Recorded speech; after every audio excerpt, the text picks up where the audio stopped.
ये भाजी इको जगह रहन दो, वादा घाटा मैं आप ही करना।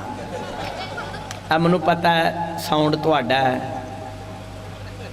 तुसां ही घर लैके जाना है, बस उंगलियां चुक लै। एक मैं वादा सलवाद बड़ा वादा बना।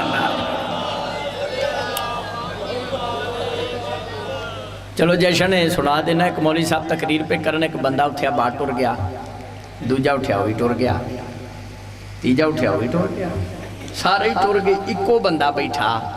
मौलवी साहब आख्या तेनू मेरी तकरीर बड़ी चंगी पी लगती है, सारे टुर गए ने, तू बैठा है। उन्हें आख्या मैं साउंड वाला बच्चो है, छड्डोगे तो मैं भी घर कोई बाला सलवाद बड़े बाबा बना। इको जगह रहन देना भाजी, बाकी सजना कड़ी जगह तो तेन वलीला लिखा विखाव। मेरा मकसद है जशन चाहो कोई शा लैके जाओ।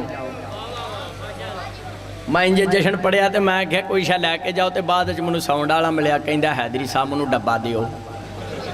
मैं क्या वह डब्बा दिया? आखिर तुस आख्या सी कोई शा लैके जाओ, मेरा कोई डब्बा चुक के लै गया।